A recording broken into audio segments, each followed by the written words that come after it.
Jay here for Stretford Paddock. That's Joe Smith, who's back. I'm back. He's back, and this is Paddock Live. It's good to have you back, bro. It's great to be back. Do you know what? You've been missed. There's been some accusations from some of our viewers that the mood at the channel has been a bit low.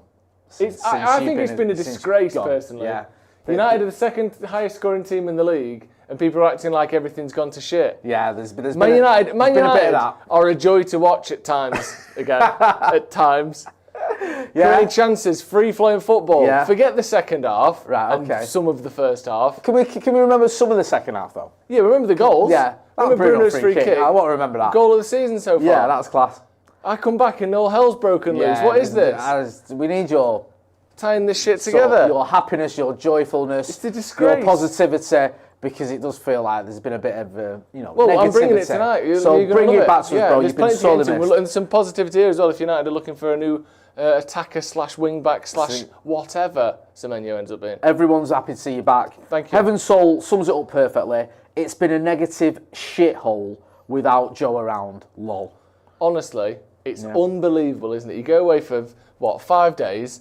Yeah. You leave the country, you go abroad to Wales. Yeah, you did, didn't you? And you come back, and this. Was there any dramas getting back through customs and that? No, they let me through. They let me off, yeah. All right, just a brief... Yeah, I mean, that was not to do with customs. No, I paid them for that. Yeah, of course. Yeah, but yeah, all fine. And we're coming back, and there's a lot to talk about today. What are we talking about? We're going to be talking about Antoine Semenyo. Yeah, big stuff. Because is he going to come to United? Probably not, but then again, he might do. Well, look, we actually seem like we want him. United might want to get him. And if you want to go off the old audition thing, which people like to do, don't they? Yep. Like, well, Baleba failed his audition. Wharton, bit of a mid-audition. Elliot Anderson smashed his audition. Semenyo did pretty well in his audition, didn't he? He was a handful. Probably should have got a red card, to be honest with you. Yeah. For laying hands on Diogo. Yeah. But scored a good goal. It's what you call a Casemiro red card. If Casemiro does that on Will Hughes, he's off. You're out of there, sunshine. Yeah, if anyone else does it, it's fine. Someone did it to Bruno, didn't they? Was it at the City Ground last season? And it was like, oh yeah, it's okay. You can strangle someone. It's fine. So yeah, we'll get into all that. Which I don't understand, because if you grab someone by the face, it's a red. Yeah. Whereas if you grab them by the throat, which is the thing that if you squeeze it, you die. Yeah. Fine. Whereas if I grabbed your top of your head and squoze it, like I was trying to, like a cracker. Go on. No red. No. If you grab my head, that is a red, sorry. That is a red. If you grab my head, that is a red, right? Yeah, exactly. If you squoze my head, like a little Malteser, I'm allowed to say it's my own head, right? Yeah. That would be... Delicious. Delicious. First of all, but a red card. And a red card. Whereas if I grab your neck... Yeah. And it would do no damage to you, by the way. No. If you did that, I'd be like, do you know those things where it's... and you still got the thing pressing down? Yeah. You could put your head in one of those and the machine would break. Yeah. Whereas if I grab your neck, which could actually kill you... Yeah. Yellow. What about... Is pulling hair red card? Do you remember when Louis van Gaal, when he talked about sex masochism and all that? But is that a red card if you pull Middle ground. Is it? Yeah, because if the player's got short hair, it's not. Right. If they've got long hair, it is. That seems unfair. Yeah. What about the bald? Good luck. That's all I'll say. I think we've cleared that up. Yeah, should we get into our first let's get into I do want to talk about this. Things. Hey, we've just played you, and this is crazy. What? Hey, I get the start, but what's... I feel like we're missing something. What's the next... I get it. Well, you just kind of... It's the opener. I'll let Harvey take the stage here. Yeah, go on. You've just started it. You just got to finish it now. Yeah, finish it yourself. Finish it yourself? Oh, what's this? What, do you know what in the make your own tragedy is this, or whatever those Goosebumps books used to be called? The you can pick that we've just played you. Yeah. Hey, we've just played you, and this is crazy. And then... Your name's Antoine. So sign for us, maybe. Call me maybe. Call me maybe. Why didn't you put that on the first time then? It's kind of in the rest of the story, though. It's implied. Yeah, it's implied. The 0 out of 10. Yeah. Awful. Yeah. Man United make phone call to sign world-class forward. So we haven't made a phone call, so okay, it kind of works. Fabrizio Romano delivered an update on Semenyo's situation on Wednesday evening. This was only an hour or so ago, I believe. He said he told his YouTube channel, for Semenyo, the situation is really heating up. This week, Manchester United and Manchester City called to understand the situation of Semenyo. From Monday to Tuesday, some calls took place from United and City to understand the situation of Semenyo, who has a £65 million release clause. Man City and Man United have been in contact, but Man United have already invested in Matheus Cunha and Brian Mbeumo, so we'll have to see what they can do in terms of the £65 million release clause, but the final decision is with the player. This is interesting. This is a noteworthy step forward on this, because all the chatter up until the last few days really was Semenyo, someone that United are, what's the word, impressed by. All these things, I think he's a top player, I think he's a great talent, but the connection between that and us actually wanting to buy him seemed a little bit spurious. This now is a concrete sort of statement from, I know people like to diss Romano, but he has sources and he has, of course he does. Let's be honest here, he's very well regarded, saying that United actually are interested in signing him now. That's a big step forward to me. What do you make of that? I'm surprised. Okay. Because, look, he's a good player. And look, I know I say this a lot, but it's true. If United signed him, I wouldn't be disappointed. I wouldn't be like, oh, why have we got that lad who was fucking tearing us apart the other night and who scores quite a lot of goals? But it's like we're just obsessed with this kind of player at the minute. When we've got a great big hole in the middle of the pitch that we need filling. Like, we've got the Bruno situation, which is a bit weird. What's going to happen? Is he going to go in the summer? I say, if you'd asked me that a few months ago, I'd have said it was probably 70-30 he's going to stay. Now I think it's 50-50. Casemiro, we've been impressed with Casemiro this season, but he doesn't finish games. He's not getting any better at finishing games. He's suspended this weekend, which is his second suspension already this season. And the sort of common thinking is, even if he stays, he's going to need replacing. He ain't going to be starting every week. So I know you can say, well, we can get Semenyo then go and get a midfielder in the summer. Okay, if that happens, fine. It just seems a bit weird that we keep buying attackers and neglecting other areas of the pitch. You could even argue we need another fullback or a wing-back. Let me stop you there. Go on. I think that's what this is. To put him at wing-back? Yeah, I think he's been brought in as a versatile attacker that like can an play Ahmad type. wing-back, like an Ahmad type. Maybe. So I think he's much more of a because is he left-footed or is he just both-footed? Can we search that? Yeah, just double check for me because I can see you both going. I know we'll work this out in our heads. I know for certain. I can see the reaction there. Yeah, it was. The reaction was literally. You've asked the question here. We don't know. I'll just guess. That was what I could see you was weighing up to do there. Trying to picture him take a corner. Yeah, you're going to go. I think he's left-footed, or he might use his right. One of them two. I'm going to guess left. Yeah. Worth a guess. So he's right, but he's famously ambidextrous and highly skilled with both feet. Famously, yeah. Famously. Right. None of well, us I mean, I knew that he was both-footed. I couldn't remember if he was left and both or right and both. But he can do it on both sides. He can play on the left. He can play on the right. He can also cover as a 10. He can cover not really as a 9, but if you want that kind of fluid front three that we've seen over the last couple of games, he can do a bit of that. But I think where he would really excel is like either side wing back. Ahmad on one side, him on the other side. Yeah. Or Dalot on one side, him on the other side. Because let's be honest, look at the work Ahmad does for Man United. 70% of it, in most games when we've got more of the ball, 70% of it is on the edge of the opposition box. Yeah. He's dribbling past people, he's cutting inside, he's taking the ball over the halfway line. He's not sat camped in his own 18-yard box all the time. That's the only way for me this makes sense. Because he's not, I think he's a good player. I don't think he's a top-class attacker. Right. I know he's got some good goals and some good numbers this season, but I watch the way he plays the ball, I watch the way he moves his body and the way he dribbles and the way he carries the ball. I think he's good, but not great.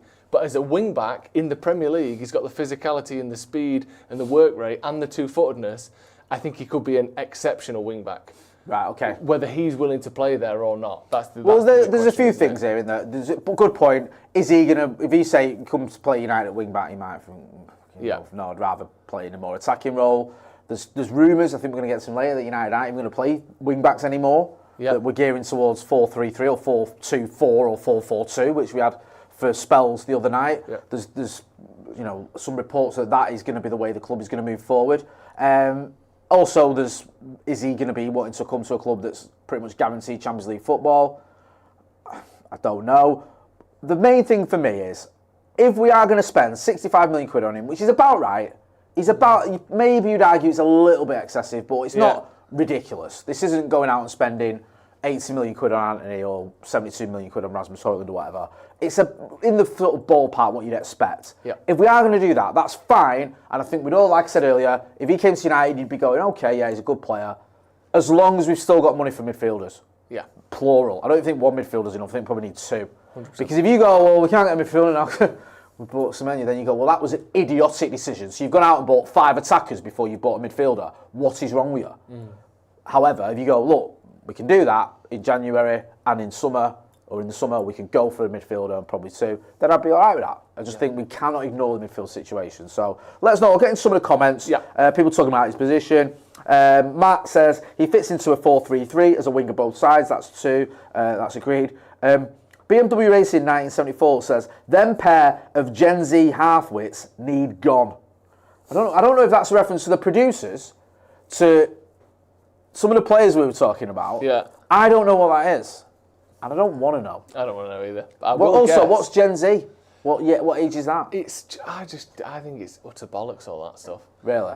I think it's just American having everything to go into a sort of column type nonsense. Like we all, no one was born for 2 years and then we started again. Yeah. For 6 years and then we stopped. You know, everyone's born every day. Yeah. Like the person who was born at the end of Gen Z and the start of Gen X. They were born less than 24 hours apart. They're not different. No, It's all just nonsense. No, I agree. I don't even know what I am. I don't. I don't want to know. Gen X, Gen Z, Millennials. I'm probably a baby boomer, to be fair. What's the one that... Go on. No, because they did... Obviously, there was the one after we first became... We crossed from hunter-gatherer into...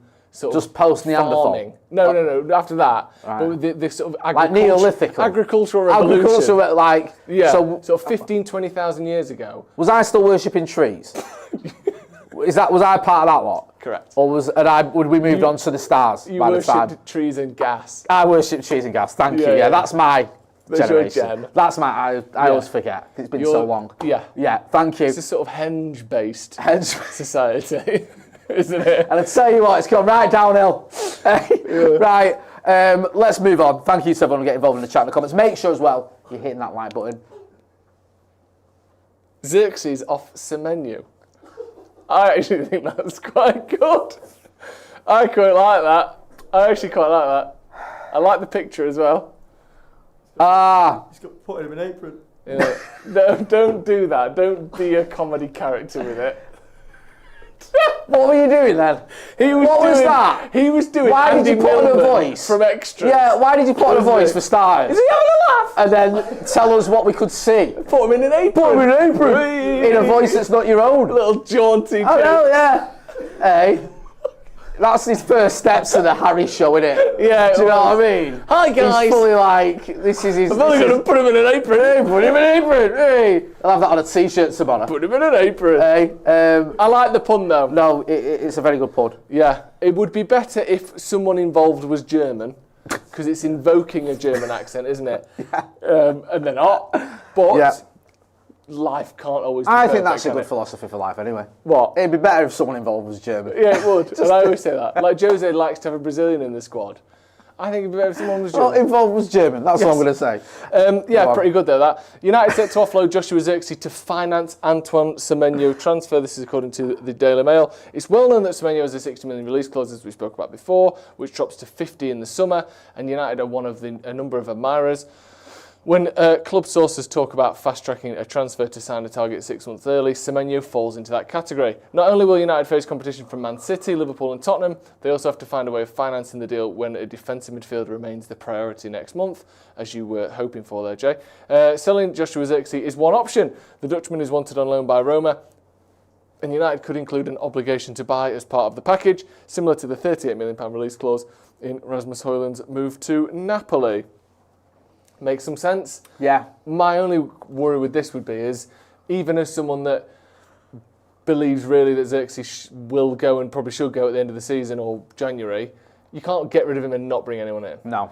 Because with Mbeumo gone for 7 games, Sesko just coming back from injury, if anyone gets injured in that front line, literally, let's imagine Mount gets injured and Sesko's not 100% fit. What's the front line? Also, you've lost. I know Ahmad does play wing back, but he does go as an attacker quite a lot. He does, as we and saw he's off the other at night. AFCON. That's what I mean. So you've lost him as well. Sorry, I get you. Sorry, like, so that's another attacker potentially out of the mix.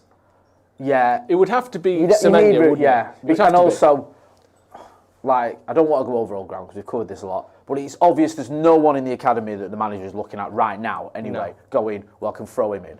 And in all fairness as well, we do need someone else. I'm sure maybe there is someone, but Cheeto seems to have gone off the boil a little bit. Yeah, he said that. And there isn't a striker that names keeps cropping up. No, Cheeto. He's not a striker. No, he's not a striker. He's too young. He's not. He literally can't. He's not eligible. Yeah. So yeah, it's. I agree with you. If he goes, the AFCON's going to sort of hit it home a little bit because at the minute he's hardly playing. He's hardly getting any minutes. He started a couple of games, I know, but he's still sporadic. But you think right now with the AFCON, the players we've lost, plus Sesko not being 100%, you're probably looking at going, you're going to get more minutes than if you lose him and don't replace him. That doesn't make a whole lot of sense. The Semenyo one could work, but here we're talking about a defensive midfielder being the priority. If we got rid of Zirkzee and brought in Baleba, whilst long term that might work, we could be 12th by the end of the AFCON. Yeah. And the manager isn't even here to see it into fruition. Stinks of Lenny Yoro and Ten Hag, doesn't it? Yeah, exactly. So we can't afford to just completely, finish off any backup attackers that we've got without replacing him. Now, again, if it's for Semenyo, that does make sense. But, we've got to be careful with this. Sam in the chat, super chat, says, we have to be careful with buying too many AFCON players. We're already depleted for this tournament. How shit is that, by the way? Go on. That even has to be a consideration, and that players from an entire continent, you get to a point where you go, we've got 3 kind of first-team players who every 2 years we're going to lose them for anywhere between 4 and 9 games or whatever it is. Yeah. Maybe we can't buy another African player. No. It's literally the second biggest continent in the world. Yeah. Or maybe even the biggest. Right. And you're like, we sort of can't shop from there now. Because there's rumours weren't there that Fergie ridiculous. Avoided it. Yeah. I know we had some Eric Djemba. Yeah.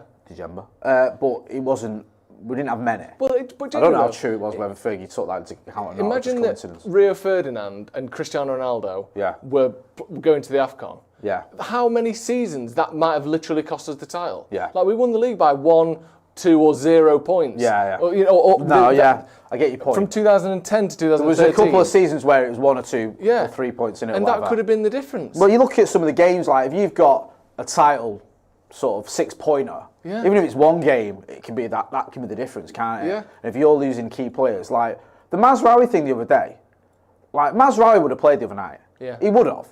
Yeah. Now, because Mazraoui is relatively reliable, there's not been as much noise about him going to the AFCON. No. But he's a reliable player in a team that's full of unreliable players, full of inconsistency. He's pretty consistent. He's pretty much 7 out of 10 every game. Yeah. And I don't say that about a lot of Manchester United players. They're either dropping 8s or 9s or 4s or 3s. Yeah. We could have done with him the other night. Yeah. And you don't know, because we'll never know. But it might have ended up being 4-3 to United with him on the pitch. Some of that defensive sort of, I think there was a little bit of, not recklessness, but a bit of a frenzy almost at times. He might have just made that difference in one of those goals where we might have ended up with 2 extra points. At the end of the season, that might be the difference between 5th and 4th. Yeah. And that's, you look back and go, well, that could have been, I mean, it might not, but you don't know. So I understand your point. So that is a consideration. But that uncertainty is why people might go, actually, he's from, I don't know, Cameroon, let's maybe... Is there an alternative that isn't? It's sad to say. And that is just shit, isn't it? Yeah, really? I get that, the AFCON is at this time of year for a reason. Yeah. It's just, it does scupper. Also, even with that, as we've spoken about, it's not always 100% consistent how regular the tournament is. And it's not always consistent whether it's in the summer or whether it's in the winter. That has changed in the past and may change in the future. It's all a little bit hit and miss up in the air. So that makes it even more difficult. In an ideal world, we'd have a winter break and then it wouldn't matter. They could go to the AFCON, no one would care because it'd be like, you're not missing any games anyway. And we could just cram all the football in around the other months. But we don't have a winter break. I don't think we're ever going to have one unless there's a World Cup in the winter, which isn't a break. It's everyone got to the World Cup. So... yeah, it is a bit of an annoying one. Heaven's Soul says, sorry to say anything, welcome to the Academy, join the membership. Mr. Tage Damania, what if we sold Zirkzee and Bruno and got Gallagher and Semenyo? Play Cunha, Mount at 10 and Bumo at the wing. I don't like that. I don't like selling Bruno and bringing in Conor Gallagher, I'll be honest with you. That makes me feel a little bit ill. Yeah, that's insane. Do you know what I mean? That's replacing one of the best midfielders, in my opinion, in Europe, for a bang average midfielder that probably struggled to keep his place in the team once we that wouldn't get past knock the summer. Granit Xhaka out the Sunderland team. No, you wouldn't. Like, Not for me. Yeah. I get your point about making moves and stuff like that. That's just not one that I do.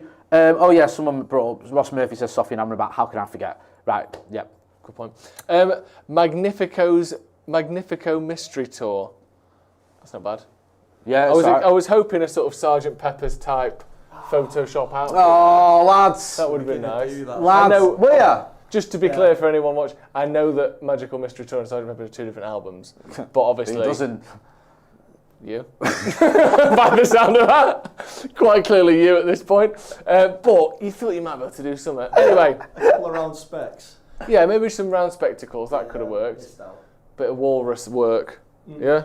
I like it. I mean, right, let's get into this then. Magnifico Mystery Tour. This sort of shocking interview with Bruno Fernandes. What are you laughing at? I'm laughing, right, because I just saw some of the discourse going on about the AFCON. Yeah. And BMW Racing 1974 says AFCON should be once every 10 years. The most Donald Trump sort of just... Listen, regardless of your thoughts on AFCON, I don't think it's fair to have it once a decade. Yeah. You're an African player, you get one. Well, that's it, you're one chance. It's your one. If you're injured by the AFCON, that's tough shit. It's so good. The next one's another 10 years away. Forget it. I think that's a little bit harsh. I mean, it should be once every 4 years. Yeah, that Let's makes sense. Start with that. Yeah. Because that would make a huge difference. Yeah. Because at the minute it's 2 or 3 or 4. I don't know enough about it. That's my issue. Yeah. Because from my point of view, I think, once every 4 years, like, why can't they move it, or why can't this happen, but I don't know. Do you know what they could do? I don't know how essential that tournament is to certain nations, or I don't know, so I'd have to look into it more. I mean, from a similar position of, I don't know the inner political workings. That's what of the I mean, tournament. and I'm always wary From a consistency of other tournaments perspective, the Euros, etc., and the World Cup, if you did it every 4 years and you said one tournament will be in the Northern Hemisphere and be played during the summer because it's their winter as well. Played in the winter because it's their winter, and then the other one can be played in the summer, our summer, when in the Southern Hemisphere it's their winter. Right. That would be a quick way for me, but obviously it's probably so quick and thoughtless that it makes no sense for a multitude of reasons. Anyway, let's get into this. Bruno Fernandes names his 3 dream destinations after Manchester United exit. Bruno Fernandes has confirmed he was close to moving to Saudi Arabia during the summer, claiming that United wanted him to leave, but talks with his family and head coach Ruben Amorim saw him stay put. He enters the final 18 months of his contract in January and has already outlined he's already outlined 3 dream destinations, of which none are Saudi Arabia. I would like to experience the Spanish League and fight for big titles in Italy, he told Canal 11. I have many connections to Italy. My daughter was born there. I've already thought about returning to Portugal. The first option would be Sporting, to be happy like it was with Sporting, but I don't want to ruin the image that was left. I don't want to drag myself there. I want to add to it. Interesting. What do you make of this? We kind of knew that he could have gone in the summer. I think there was a lot of stories doing the rounds that it was his choice. Yeah. And that he'd met, I think, with some representatives from Saudi, and that he decided to stay. I wanted him to stay. I was glad he stayed. I know some people thought we should have cashed in on him. I wasn't one of those people. The idea of him going to Spain or Italy, that's a little bit more troubling because he's 31 now. So you think, well, when is that going to happen? If he is going to do that, he's not going to go and fight for titles in Italy when he's. I mean, I know, some players can do, but he's not going to do that when he's 35, is he? He's probably going to want to do that in the next 18 months, which would indicate when this contract ends, or if United did decide to get some money for him, sort of with a year left on his contract in the summer. I'd be gutted if that happened. I'd love Bruno Fernandes to see his career out at Manchester United. I think he's got the potential to play into his mid-30s. I think he's that kind of guy. He never misses a game. I think he's got the intelligence to adapt his game as well, slightly, if he's not as energetic as he used to be. And I just hope he stays at United as long as possible, to be honest with you. I think the ideal scenario for Bruno Fernandes at United would be for him to stay, and if he's not even starting every week in a few years, but to be part of the squad, the same way that Brian Robson was when we won the title under Fergie in 1993. Robbo went from our main man to being someone that you could rely upon to bring him on or to start certain games. and that experience and that just aura, as the kids say. Yeah. And then, you know, he was there for 2 years when we won back-to-back titles, including a double. That'd be great if Bruno Fernandes could be part of us returning to the very top. Whether it's going to happen, though, I don't know. And this is probably the closest, or not the closest, it is the closest we've come to hearing Bruno Fernandes speak about leaving Manchester United with any intent. Even if he say this is a little bit wishy-washy, he's not saying I want to go. He's just saying eventually I'd like to play. And it is still him indicating he doesn't want to stay at United forever, which is a bit of a bold statement from Bruno, because he doesn't usually say these things. No, it's a bit weird, isn't it? And I wonder, because wasn't this interview conducted in October? Is that right? Yeah, I think it's 4 or 5 weeks ago. I don't know why. Maybe it's October. Does anyone know why it was withheld? I mean, I've heard of embargoes for like 2 days or whatever. It's quite rare to have a 5-week one. Yeah, I have no idea why that happened. I don't know. If anyone does know... Yeah, get involved in the chat in the comments. Let us know why they've held on to this interview for so long. Because it's always a weird one when you do an interview like that. Hold on to it.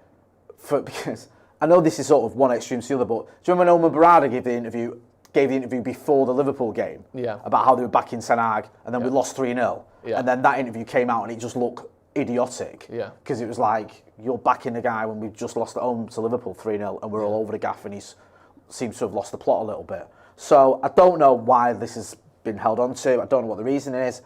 Maybe there's just some timings. Like, we've done interviews in the past with players. We'd interviewed Jesse Lingard and we held on to that for about 2 months. Now, the reason for that there was several reasons. One, there were certain days we weren't allowed to release it because the club were funny about certain days. They didn't like an interview being released the day before a game, I think, was off limits. Okay. Then there was this thing that when we spoke to Jesse's agent, and I'm sure I'm not breaking anyone's confidence here, there was Jesse had been in and out of the team, he hadn't played a lot, and it felt like it would have been a bit of positive PR for someone who was struggling rather than just an honest interview, which is what it was. Yeah. And then what happened is, I can never forget, because we played Spurs at Old Trafford and we won, when it was Jose Mourinho's return to Old Trafford as Spurs manager, and then we went to the Etihad and we won. Jesse played in both those games, he did really well, and I remember speaking to his agent and saying, look, I think now would be a good time to put this interview out. There's a lot of positivity there. No one's going to be like, oh, he's just trying to get some good PR, which he wasn't anyway, but I didn't want it to get misconstrued. And they agreed. The only issue for us was, we said, right, we'll put it out on the Friday. This was like the Monday. Tuesday, Wednesday, Thursday, he did about 5 interviews. Great, because he'd had a good week. Yeah, which is fine. I mean, we don't, you know, he's allowed to do that, obviously. And the interview was still very good. You've probably seen it, the chippy chat with him and Adam McCullough. Yeah. So I don't know whether there's something going on there in conversations where it's like, well, we don't put it out yet, or now, or this is the right time, or if Bruno's got final decision, or his people have. I don't know, is the honest answer. But there can be a multitude of reasons. Sorry to labour the point, to go on with it. There was another one we did, and I know this is slightly different. We did one with Harry Maguire where we did it, but it was promoting a boot, a Puma boot, just before lockdown. Lockdown happens, we have to hold it, because lockdowns happen, we're going to put it out during lockdown. Puma bring out a new boot and they don't want that one getting promoted, and that scuppered that one, so we never put that interview out, and again it was a good interview. So you just don't know, there's loads of different things. I don't think this was anything to do with promoting boots, obviously. No, it is just odd, isn't it, that they have waited. And I don't think it's a tactical thing. I don't think the timing that it was released is particularly inflammatory. Yeah. Like, you could have picked a better time. Losing 1-0 to Everton would have been a good time to chuck it out if you were trying to cause maximum kind of damage. So it doesn't seem to be the motivation. It's just interesting. I want to see what the question was. Was the question, what's your future at Manchester United? And then he responds with all the places he wants to be that isn't Man United. Or was the question, have you ever thought about playing in other leagues? What about your time after Manchester United? And then to answer like that would be more understandable. If he's like, you know, this one said, oh, what's your favourite crisps? And he gave that as the answer. I like to play in Spain. Do you know what I mean? And Italy. If that's my daughter was born there, you know. Exactly, yeah. Obviously, that isn't the case. But the question matters in all of this. It is a shame, and you don't really want to hear the current captain of Man United talking about all the places he'd like to be that aren't Man United. But again, what was the question? I think the interesting thing about the summer as well, and I've seen some people sort of willfully sort of comparing this interview to the Salah interview, and saying why was he vilified and why is Bruno? Because the two situations are entirely different. The only similarity between those two is they were both interviews. In fact, that's not even true, because one was a mixed zone rant to anyone who'd listen. This, from what I gather, is an arranged interview. It's not the same. At no point is he saying, I've done everything in this club, I should be playing, I deserve to be playing, everyone's thrown me under the bus, the manager's thrown me under the bus, I'm getting blamed for us being crap. There's none of that. No. He's literally talking about potentially playing in Italy or Spain. And also, the difference as well is, Salah's spitting his dummy out because things aren't going well for him personally. Yeah. Bruno Fernandes is our best player. Yeah. And certainly in the last 2 or 3 weeks since this interview was conducted, 4 or 5 weeks, I think he has certainly been our best player. And Bumo just taken a little 10% drop off, and he's stepped up with goal and assist after goal and assist.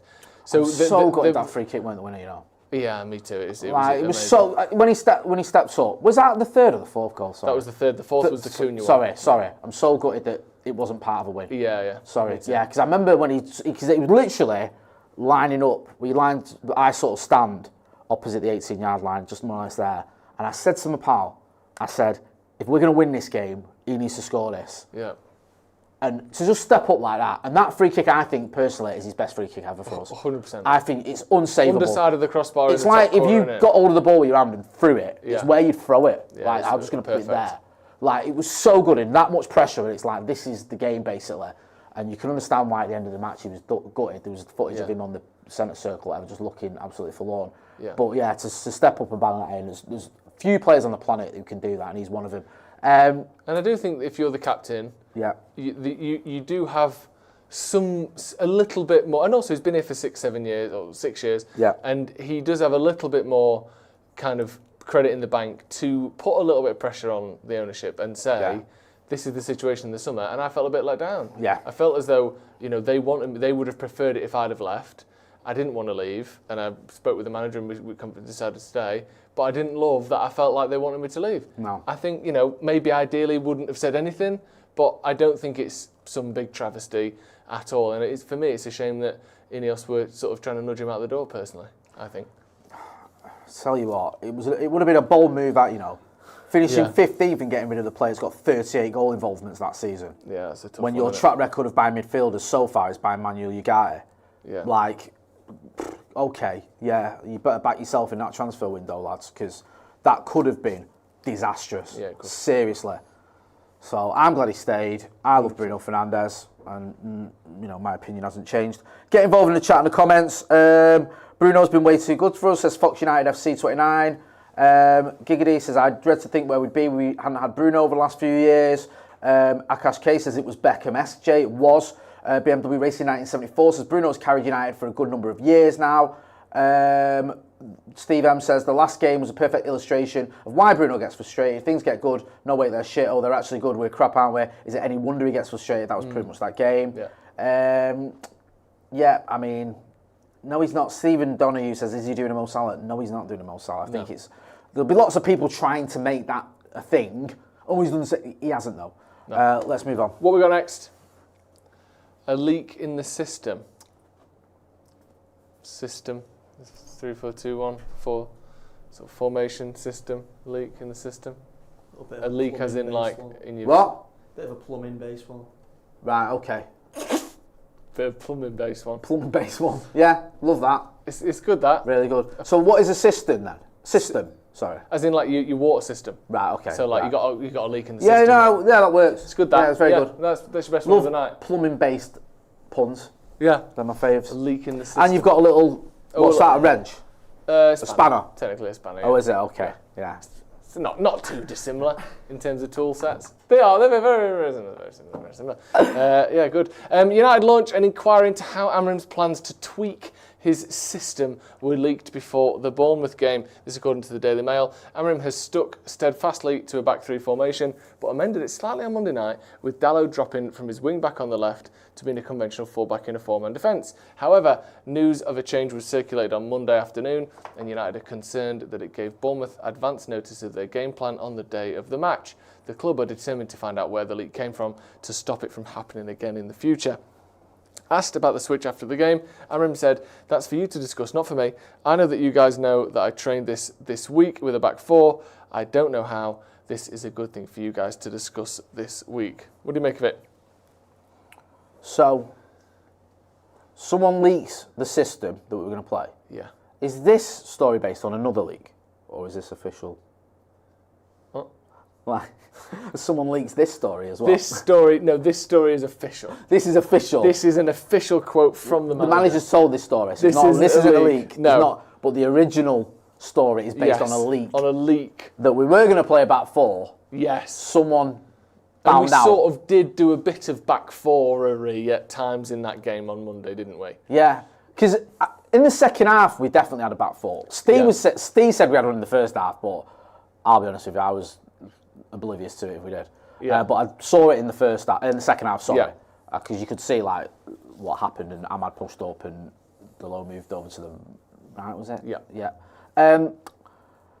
Look, there's not been as many leaks as there of late. Nowhere near. But I can understand his frustration. Apparently Jose was always hot on this, wasn't he, about things getting leaked and people finding out his tactics and all that sort of stuff. I don't think we're quite at that stage yet, but it must be frustrating. And I don't know, is there any time as a United fan or any club in the world that you can think of where we spend so much time talking about the system, the formation? Well, you weren't obviously watching it on the telly, and when we do the watch along, we watching the game on the TV, but because we have to have the volume at a sort of lowish level so that the audio doesn't come through the mics and we get done for copyright, you kind of hear the rough outline of what the pundits and the commentators are saying, but you don't hear it fully. Because I was watching the game on telly in Wales, uninterrupted, which is a rarity. From the first whistle, Gary Neville was talking about the formation. He was talking about 5 at the back. Then it changed, no, it's a 4 at the back now. Oh, you like that, Gary. Then it went to, no, now I can't even work out what it is. I can't count to 3, me. Oh, that's a 4-2-4. I love that. Like, Gary Neville was literally a running commentary on every change of formation that happened throughout the whole game. He loved when it was a 4-2-4, as he described it. He loved it. Yeah, I love that. He's like, this is more like it, proper footy. Yeah. And he's sort of become obsessed with just the numbers in This areas. is more like it, proper footy, 4-2-4, it's great. Yeah. Wait a minute, we've just conceded, why have we only got 2 midfield? It's so dumb. It is sort of almost kind of kindergarten-esque pattern recognition from Gary Neville at times. Like, he's like, 4. How many fingers are you holding up? 2. 4, yay! It does border on that with him. I think you're a proper coach. I know you weren't a great one, but you coached for England. Yeah. You were the head coach of Valencia. Yeah. And you've become obsessed with just 5, 4, 3. Like, it's I think almost a bit primitive from Neville. Right, okay. Because like you said, we looked good in attack. Yeah. But we lost control of the game in the second half. There was all sorts of issues there. But I do think that fundamentally, him being willing to change is a good thing. And I feel like I'm the only one saying this. Not that I see things that other people don't, but whether it's, again, a willful thing or not, whenever you look at these quotes from Amorim, the classic, the Pope couldn't make me change, the next sentence is, I will change, we will change. So he's always said this. He's always said, when I was at Sporting, I was flexible. Here, I'll be flexible. I'm going to do the thing that I think will win us the most games. And what I'm not going to do is change because you're telling me to, or because the players aren't quite getting it, so I'll give them something easier. Yeah. Like, oh, I'm not eating this. All right, do you want just chocolate cake for dinner instead? You know, that's you don't parent like that because it would just. He's almost said that. Yeah. I'm not just going to quit because you're shit. Yeah. You're going to get it right, and then we'll adapt from there. And he's always said that. So for me, this isn't a betrayal of his morals or anything like that, as some people have tried to paint it. I just think it makes sense, especially with the players that we're losing. Ahmad is our only attacking wing-back, to sort of hark back to the Semenyo story before. He's the only person who I genuinely think is a better than 50th percentile attacker in the final third that can play wing-back. Everyone else is you're almost holding us back in attack. That seems, I think that's fair. With him going, play 2 conventional full-backs and allow more attackers just naturally on the pitch in their normal position, it makes complete sense to me. I think it's a good thing. The leaks, it happens in every organisation in the world. As few as possible would be great, but I don't think it's the biggest deal in the world either, to be honest. No, I don't. Soccer player 123 has been a member of the academy for 12 months. Thank you for your support. Says, what do you make of Amorim trusting Heaven Yoro in the back 4? I don't think I had a choice, particularly. Like you said, Mazraoui had already gone, which is shit. Maguire's injured. Maguire's injured. Martinez is clearly on like a minute's restriction, isn't he? Like, he's not fully ready to go. I don't see who else you could have played in there. Yeah, I think fair enough. What else you can do? Michael here says, thank God for Joe. He's always the adult in the room. Some people talking about Laurie Whitwell as well. Did he say something about the leaks? A few people going back and forth over Laurie. When's Laurie back on the channel? Hopefully next week. Next week. We'll see. We'll see. Okay, next one. Yep. United have gone mad. Half gone mad, Half yeah, I like gone that. mad. I like that, really good. Yeah, good that. Yeah. Proud of yourselves. That was Chris's, that one. And Chris is sat here now. Yeah. Yeah. Right, okay. There's been a substitution. Did we sack Harvey halfway through Harvey the show? was sacked for some of the puns. Some of the puns. We just went, get out and don't come back. Replace him. Yeah. Chris, what I said. you're in, son. That's like sort of like a Darth Vader. I just say replace him, and then the last one is cubed, and a new one is brought in. And I can say that any time. Sometimes I say it by accident, and they just cube. Right, okay. Right, here we go. ESPN say United have been frustrated by Morocco after they refused to let Noussair Mazraoui play against Bournemouth. Sources have told ESPN. FIFA issued guidance that all players picked for the African Cup of Nations should be released by their club 7 days before each nation's first game. United expect to have Mazraoui available, and after the initial request was turned down by Morocco, club officials escalated the issue to FIFA. United sources have told ESPN that the club feel they've been unfairly punished for having their game with Bournemouth moved to Monday, a decision that was out of their hands, and that Morocco have prioritised a training session over an important Premier League fixture. I'm not annoyed with Morocco. I am annoyed with the Premier League. Knowing that this was the last round of fixtures before the week of AFCON, there should have been more consideration made that a Monday night could potentially be more damaging on this weekend than other weekends, and just have no Monday night fixture. Put a couple of extra fixtures on Boxing Day if you need to. It is shit for us. It's not. I don't think it's obviously not Mazraoui's fault. I don't think it's Morocco's fault. It's certainly not Man United's fault. But if you played on Saturday afternoon, you got to have your Moroccan players, and if you played Monday night, you didn't. That's just crap. That's just an unfair advantage or a disadvantage to United that other teams simply didn't have. No, I completely agree. It really annoyed me when I saw that we had the game on the 15th, and that was the day they had to report for training, because you think, okay, now it's thrown up in the air. You have the manager, I don't know if he's being truthful or being coy when he was like, oh, we don't know, right up until the game he might not have done. You've had this back and forth, obviously. Ivory Coast and Cameroon allowed Ahmad and Bruno to play. But Mazraoui, people I think it's kind of almost been ignored how important he is. He plays a lot of games for United. He plays basically every game for United, either on the bench or he starts. Yeah. He plays like 50 odd games this season. He's not someone who doesn't feature. No. He does, and he features in a multitude of positions. And we could have done with him the other night. And it's annoying that he's not been able to play because of, you're right, I have to treat Morocco as I treat, the English FA, even though they've got no time for them. If this was England, no one would be saying anything. You'd be like, oh, he's got to go to England training camp. That's Euros. That's the rules. Yeah. Or if it was UEFA, you'd be going, well, those are the Euro rules. But the Premier League could have done something about this. They could have changed it. United getting stitched up there just because we've got us and Bournemouth obviously have got that game on the Monday when everyone else has had their game either on the Saturday or the Sunday, and it's adversely affected us. So yeah, just a little bit frustrating, to be honest with you, the way it's panned out. And I know people will blame the Moroccan FA or whatever they're called, or FIFA, or some people might even blame Mazraoui like he could have done anything about it. But realistically, it's the Premier League that have stitched us up. Yeah. And they always do, man. They stitch us up all the time. The FA have stitched us up over the years as well. It fucking does me head in. It's Ben Top says, just bought my mate, this is in the super chat, the grey Paddock hoodie for Christmas. He said it's the most comfortable hoodie he owns and he's holding its own in Nebraska winter. Won't shut up about the cell phone pocket and the hand warmer. Great merch. Thank you. It's Ben Top. It's all Ben Topping. Our mate. Yeah. Love Ben Topping. Have we got a link? Can we put a link in the chat to the merch, please? It's very good. It is very good because I've just got a new piece as well, which I'm looking forward to wearing tomorrow. We'll put a little link in the chatter. But Thank you. The quality is genuinely Well, we said excellent. that, didn't we? Yeah. Raising the quality, you get what you pay for, and it is a lot of good quality stuff, and everyone will notice that and live on it. Because I've bought merch in the past from places. What, from Paddock? No, Schrader. from podcasts or little bits. What, not our podcast? And sometimes it's really good, and sometimes you get it and you wash it once, and all the text has gone all crinkly, and it's shrunk, and the neck's gone all loose and baggy.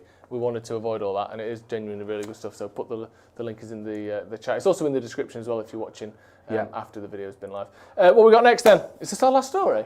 Last one. Crikey, go on. Return of the Mag. Jay? So I was waiting for this link. It's in now. Thank you. Return of the Mag. It's good. Yeah, don't sing. Certainly don't sing. He's doing his best here to get his own little show. Isn't he? He's been doing his voices. He's been doing singing. He's 2 steps away from tap dancing. Yeah. Yeah. You're 1/3 of Dick Van Dyke, I'll give you that. This is from old Samuel Luckhurst. Very appropriate. Manchester United set to welcome back Harry Maguire to ease defensive crisis. What? We're going to have words after this. Go on. What? I know who he writes for. Son. Yeah. Since when are we using him or the Sun as news stories? But go on. That's a good point, actually. I mean, although the news in this is... I wouldn't trust the Sun if he said it was fucking Wednesday. To be fair, it is a quote from Amorim, so we'll see. Well, why have we got him then if it's a quote from Amorim? We don't need to attribute it to the fucking Sun. That's true.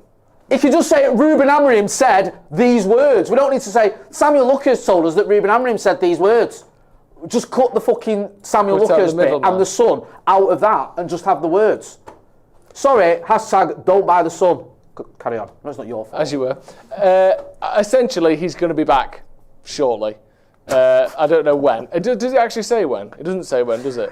The story is kind of garbage, to be fair. Is it? Right. So not only are we quoting the Sun, the fucking story, to quote the producer, is garbage. Thank you. I'm glad we've got it. But it's hopeful. It's hopeful, potentially. I mean, just on Harry Maguire, obviously, we'll discuss this later. On Harry Maguire, I do think we miss him. Yeah. Like, people don't want us to have to rely on a player like Harry Maguire, but he certainly, like you said with Mazraoui, he certainly would have been playing in that game. And if he didn't start, he definitely would have come on once it was 4-3 to United and we had 15, 20 minutes. Oh, he starts that game over I think he Heaven. does. Yeah, 100%.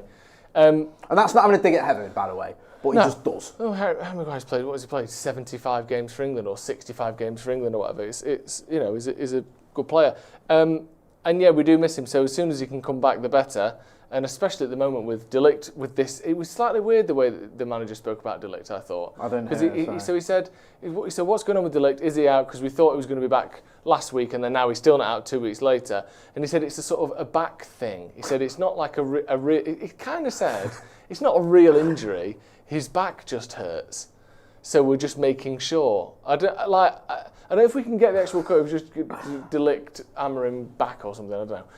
But it was almost like strangely non-committal about De Ligt, which worries me that it's not something that's like he's hurt this and it will be fixed. We'll see anyway. But yeah, I did think it was a little bit strange that De Ligt's return time is not known and the injury is kind of not known as well. So we need him back as quickly as possible. Yeah, we do. We miss Matthijs De Ligt. He's been. Mackie made the point on the Paddock podcast. He said he's been our best player this season. I think that's a fair shout. You might not agree, but he's certainly in the mix for it. Yeah. He's been very, very good.